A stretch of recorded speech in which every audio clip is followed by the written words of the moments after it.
Amen. Pas pour les haïr. Mais quand Jésus a su que Judas était un démon, il a dit, parmi vous, l'un d'entre vous était démon. Pas un démon. Il dit, était.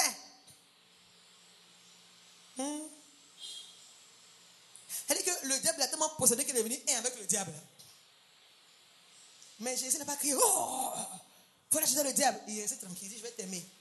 Et tu vas finir par manger ta propre chose. Amen. Donc nous devons être matures, non seulement pour connaître, pas pour les connaître simplement, mais savoir leur façon de faire. Amen. Moi, je suis arrivé à un stade un jour, j'étais avec des femmes, j'avais compris qu'elles avaient un esprit de calomnie. Calomnie très fort. C'est-à-dire que quand elles se retrouvaient, l'autre disait aux gens, regarde, elle est comme ça, elle est comme ça. Donc, il faut faire ça, tu vas voir. Et je voyais dans les actions de chaque femme, les comportements identiques. Quand je te vois, je vois qu'elle fait la même chose que l'autre. Parce qu'on lui a dit, si tu fais ça, elle va faire ça. Donc, quand j'ai commencé à comprendre, j'ai dit, bon, cette réaction-là, je connais. Quand elle fait ça, je me tais, je regardais. Mais j'ai fait, elle n'a pas fait, mais j'ai fait, elle n'a pas fait. Parce qu'il faut même faire des actions, espérant que ce qu'on lui a dit de toi, là, tu vas tomber dedans. Mais quand tu sais que ça, c'est un piège, tu commences à se sauver. Là, on espère que tu cries, tu ne cries pas. Parce qu'ils sont préparés à attendre que tu réagisses comme ça. Ils ont pris le temps d'étudier. La connaissance demande que tu saches quel esprit agit derrière quelqu'un. Beaucoup se marient sans savoir que c'est un corps et un esprit qui marient. On ne marie pas un corps, on marie un esprit dans un corps avec une âme. Amen. Pour détruire Samson, il fallait que le diable s'approche dans un corps, montrant la séduction. Amen. Alors regardez un peu. Dieu m'a dit, ok, pour qu'on puisse connaître les ennemis, le chrétien normalement a 3 ennemis. Amen. Le premier ennemi, c'est le diable. Lucifer a été créé, Lucifer, et il s'est lui-même créé en devenant mauvais. En désobéissant à Dieu, il est devenu le diable. Jésus n'a pas créé le diable. Il a créé Lucifer pour l'adorer. Et par sa rébellion, il s'est transformé en Satan. Amen. Et donc, Satan, c'est celui qui s'oppose à Dieu. Donc, le diable s'oppose à Dieu. Donc, quand Dieu a un plan pour toi, lui, il vient pour s'opposer à ce plan. Parce qu'il s'oppose à Dieu, que Dieu est en toi, il est devenu ton ennemi aussi, parce qu'il est l'ennemi de ton Père. Amen. Donc, le diable est un ennemi. Vrai ou faux? C'est vrai, ma fille? Quand on connaît l'ennemi, on sait aussi comment le combattre. Écoute ceci. Le diable peut être vaincu par le seul nom de Jésus. Tu n'as pas à avoir peur du diable, parce que le diable est vaincu par le nom de Jésus. Peu importe, tu te rêves, tu dors, tu fais un rêve, tu vois Marie de nuit, tu te dis, au nom de Jésus, tu n'as pas accès à moi. Au nom de Jésus, va-t'en. Il est obligé de partir. Tu n'as pas dit, non, je ne suis pas pasteur, je ne suis pas prophète. Non, le nom de Jésus est le médicament contre le diable. Amen. Et la deuxième chose pour combattre l'ennemi qui est le diable, c'est d'obéir à la parole de Dieu. Quand je suis en train de faire la parole, je me préserve des ruses du diable. Le deuxième ennemi, donc je montre l'ennemi par ordre de faiblesse. Le diable est tellement faible, mais les gens l'ont grossi. En fait, le diable est le plus petit de tous les ennemis des chrétiens. Dis-moi amen. Parce qu'à la croix, il a déjà été dépouillé. Si tu crois en l'œuvre de Christ à la croix, le diable n'a aucun pouvoir. Quand il vient, tu dis, au nom de Jésus, je sais ce qui s'est passé à la croix. Tu as été dépouillé. Au nom de Jésus-Christ, retourne en enfer. Si tu sais et que tu crois que Colossiens 3 nous dit qu'il a été dépouillé et que Jésus-Christ l'a humilié, tu ne veux que dire ça. Il dit, ah, il sait que j'ai échoué. Il part. Mais quand tu doutes, c'est là que tu le rends puissant. Le plus petit ennemi du chrétien, c'est le diable. Et pour le vaincre, c'est le nom de Jésus et ta vie d'obéissance. Amen. Deuxième ennemi du chrétien, le monde. Dis à quelqu'un le monde.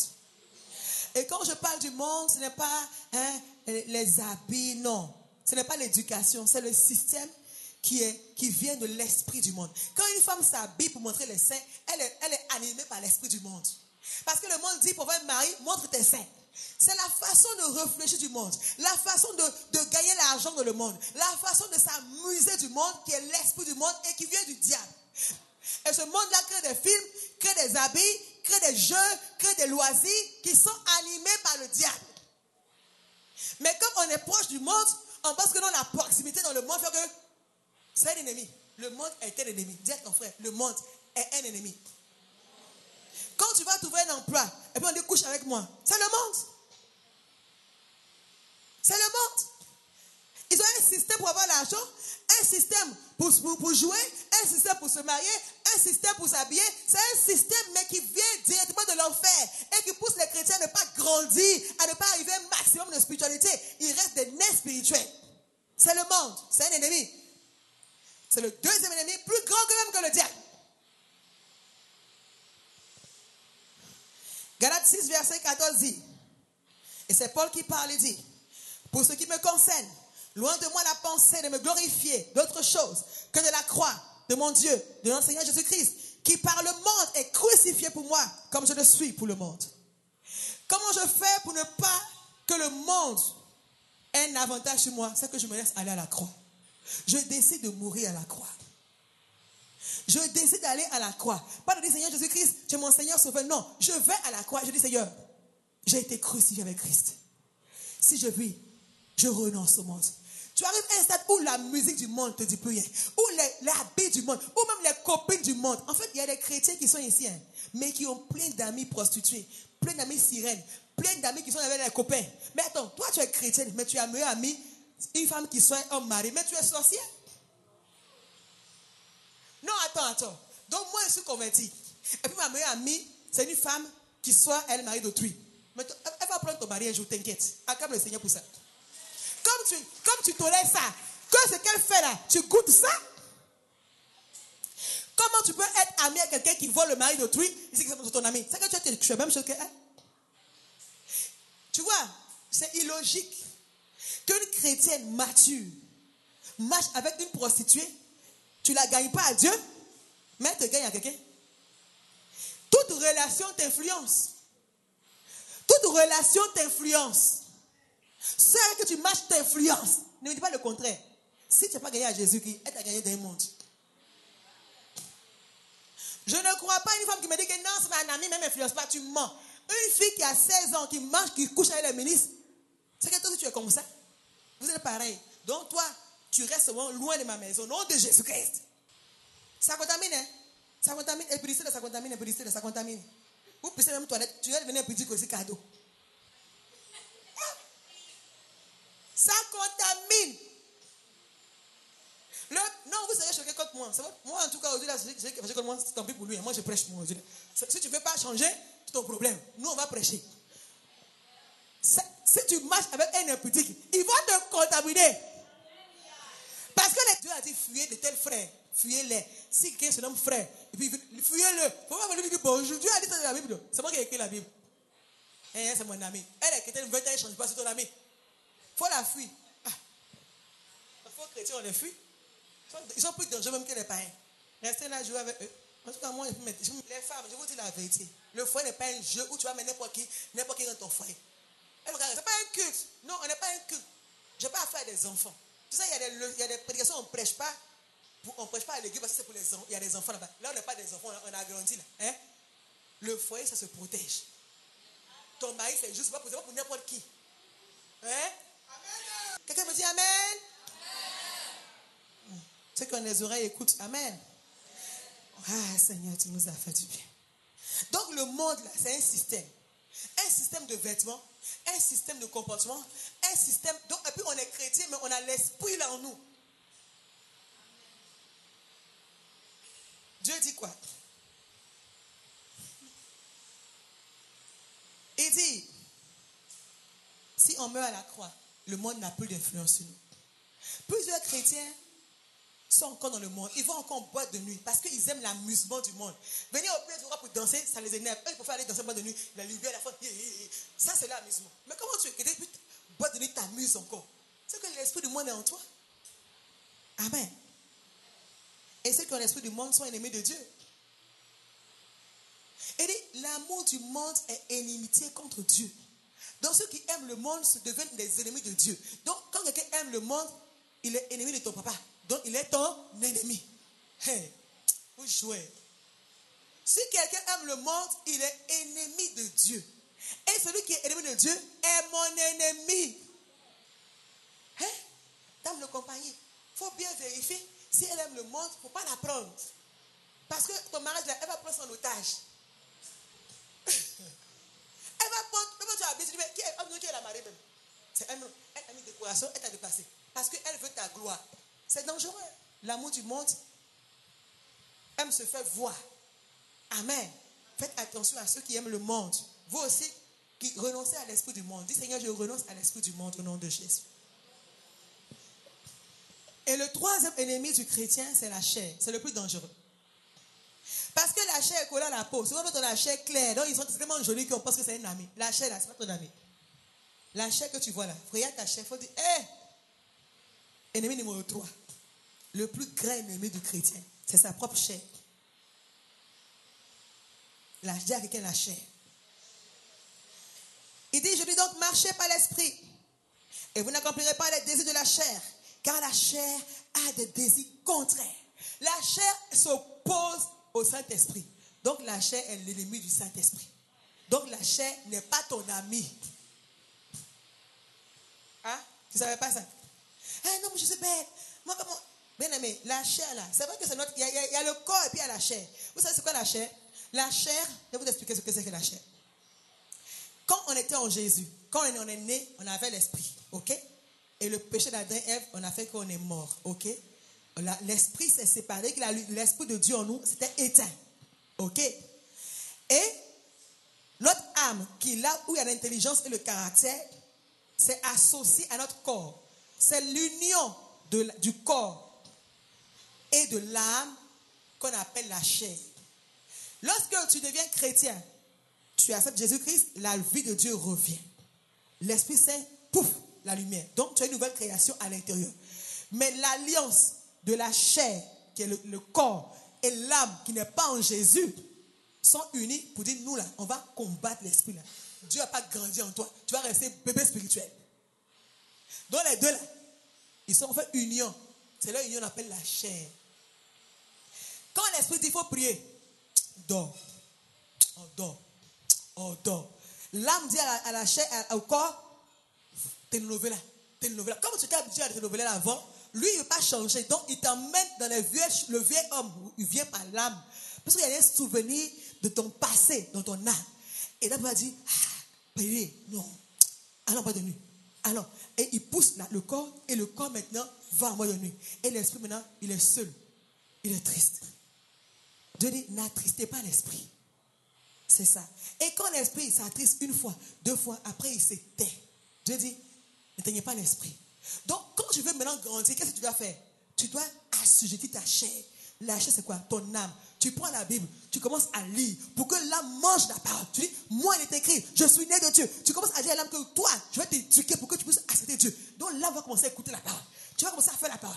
Et le corps, maintenant, va commencer à résister. Et quand tu prends la parole, l'esprit grandit. Et le Saint-Esprit est dans ton esprit, ok? Parce que l'esprit de Dieu ne vient pas dans la l'âme, non le corps, il vient dans ton esprit. Il dit l'esprit de Dieu rend témoignage à mon esprit, pas à mon corps, pas à mon âme, à mon esprit. Donc quand l'Esprit Saint, tu commences à obéir à la parole, à la lire, l'Esprit Saint dans ton esprit commence à grossir. Il grossit. Et quand il grossit, il prend tout ton esprit. La Bible dit quoi? Celui qui s'attache à Dieu devient un seul esprit. Donc au lieu que tu aies deux esprits, l'Esprit Saint est tellement fort qu'il avale ton esprit. Tu veux un homme spirituel. Et l'esprit commence à continuer la course. Il dit, bon, ok, on va maintenant entrer dans l'âme. L'esprit de Dieu maintenant rentre dans l'âme. Quand il contamine l'âme commence à aimer les choses de Dieu. Ceux qui sont nés de Dieu affectionnent les choses d'en haut. Donc l'âme commence à aimer Dieu. J'aime Dieu, je prie. Parce que l'âme a été maintenant touchée.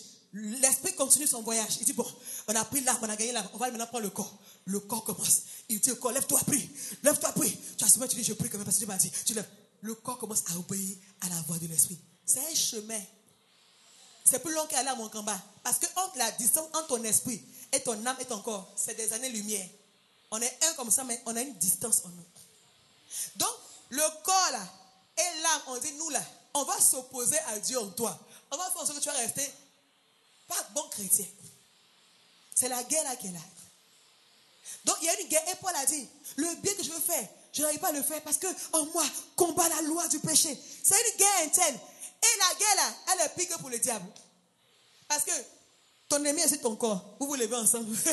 Vous dormez ensemble. Tu maquilles ça. Avant, tu maquilles ton ennemi. Matin, tu maquilles. Tu mets un vrai cheveu dessus. Et quand tu viens à l'église et que tu as un démon, c'est facile. Le pasteur qui a l'onction dit au nom de Jésus-Christ, esprit du mal, sors. Même si je prêche, tu tombes. L'esprit part. L'esprit a voulu partir, mais toi-même tu es resté. Tes vieilles manières de faire là sont restées. Ce n'est plus un démon qui agit en toi, c'est toi-même qui agit en toi. Parce que tu es habitué à faire ça. Tant que tu parles, je suis fatigué de ça. Je ne veux plus de toi. Sors de ma vie. Et tu peux mener une nouvelle habitude. Tu changes de camarade. Tu changes. Tu vas rester pareil. Ce n'est plus un démon, c'est toi-même. Et comme on le sait nous-mêmes, c'est là que les chrétiens disent, moi je ne change pas. Parce que le mensonge m'a sauvé 2 fois. Si j'arrête le mensonge, comment j'aurai l'argent? Je vais continuer à mentir. Ce n'est pas le diable. En fait, on n'a plus affaire à un démon. On a affaire à l'homme lui-même qui décide de rester tel qu'il est, de refuser la mort et la marche par le Saint-Esprit. C'est là le problème et la différence entre un chrétien et un disciple. Un disciple arrive à laisser le Saint-Esprit envahir son âme, envahir son corps. Je te veux, Saint-Esprit, je te veux dans mon corps, je te veux dans mon âme et dans mon esprit encore plus. Il faut qu'il arrive aux 3 dimensions pour que ta vie chrétienne devienne lumière du monde. C'est un parcours. Donc ton plus grand ennemi, ce n'est pas Satan, c'est toi-même. Tu peux détruire ta vie ou la faire réussir. Ce n'est pas Satan, je vous assure. Samson, ce n'est pas un démon qui est entré en lui pour aller à Dalila. C'est son amour pour femme, amour de femme dans son caractère. Malgré que le Saint-Esprit venait sur lui, l'affaire des femmes là, il a gardé. Donc on peut parler en langue, on peut faire des miracles, on peut prophétiser, on peut dire à Dieu, la partie de mon caractère que j'aime ne touche pas. C'est qu'on voit des pasteurs qui sont impudiques. L'onction est là. Mais l'onction n'a pas été envoyée dans l'âme. Parce que la personne aime sa chose. On peut parler en langue et puis être orgueilleux. T'inquiète. Donc, on n'a pas de cet esprit. Viens maintenant envahir mon âme. Je cède. Je suis fatigué d'être moi-même. Viens, Saint-Esprit. Il remplit. Ton âme change. Tu commences à faire des choses, à pardonner, à aimer, à t'humilier. Parce qu'il a pris place. La seule façon d'être un bon chrétien, c'est de dire Saint-Esprit, prends le contrôle. C'est tout. Mais tant que tu t'aimes, tu n'arrives pas à ce niveau de conversion. Et beaucoup de chrétiens sont à ce niveau. Bébé spirituel, chrétien, jamais. Quelle tristesse. Et Samson nous montre qu'on peut être loin, mais avoir des défauts qu'on a caressés. Donc le diable va approcher de Samson comme ça. Lui-même, il est allé chercher le diable. Donc la chair est le plus grand ennemi parce que la chair ouvre les portes au diable. C'est parce qu'il avait une faiblesse dans sa chair que Dalila s'est approché. Donc au lieu de combattre le feu sur Satan là, envoie le feu sur toi-même pour que ta chair là, elle soit consumée. La chair ne sert à rien dans la vie chrétienne. La chair là, ça ne sert à rien. Alléluia. Quelqu'un reçoit quelque chose du Seigneur ce soir. Il dit, pour combattre la chair, il dit, marchez par l'Esprit Saint. Et vous n'accomplirez pas les désirs de la chair. Car la chair a des désirs contraires à l'Esprit. Et l'Esprit, on a de contraires à la chair. Ils sont opposés. La chair s'oppose au Saint-Esprit. Que personne me dise que non, moi je suis Chanel, mais non. Quand tu es Chanel, tu es déjà opposé au Saint-Esprit. Et ça ne peut pas marcher. Alléluia. Alors regardez, si on a vu les 3 ennemis. Alors on voit qu'on a des ennemis. Nous-mêmes sommes des ennemis. Maintenant, si tu es devenu spirituel, gloire à Dieu. Mais regarde maintenant, tu dis que tu es spirituel. Mais regarde des gens qui rentrent dans ta chambre. Regarde des gens avec qui tu partages des secrets. C'est qui? Regarde des gens à qui tu autorises de connaître tes faiblesses. C'est qui? Après, tu es surpris que ta vie n'avance pas. Parce que tu as donné accès à un monde, à ton intimité. Dis à ton frère, ton intimité n'est pas faite pour tout le monde.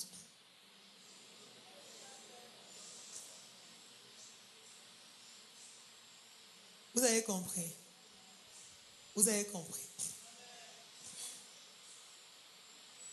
Samson s'est fait avoir parce que il n'a pas connu son ennemi. Il n'a pas travaillé sur sa propre chair. Et il a ouvert les portes à un peuple ennemi. Un peuple ennemi symbolise quoi? Quelqu'un qui appartient à notre monde. Quelqu'un qui a décidé d'être mystique. Toi, tu sais ça. Mais tu dis que je vais boire le thé avec lui. Bon, tu cherches quoi? Quand tu sais que lui, il a déjà un décret, il est déjà en alliance, et puis tu dis que c'est ton ami, tu cherches quoi? Entre nous, tu cherches quoi? Tu cherches la paix. Quand tu sais que ce monsieur-là, il est franc-maçon, tu dis que moi, je vais le barrer. Bon, toi, tu cherches quoi? Quand tu sais que quelqu'un est habité par un démon, et puis tu veux forcément être ami avec lui, toi, tu cherches quoi? Toi-même, tu cherches quoi? C'est que tu aimes le démon là? Quand tu sais que quelqu'un aime le monde, bien même tu as les preuves, mais tu veux forcément qu'elle soit ta meilleure amie, tu cherches quoi? Maman a dit la mort. Quand tu sais que quelqu'un aime sa chair plus que Dieu, et est égoïste, dominé par sa chair, et puis tu veux forcément être un ami, tu cherches quoi? On n'est pas obligé d'aimer tout le monde, parce que après les conséquences sont graves. Que Dieu nous aide. On se tient les mots, on va prier.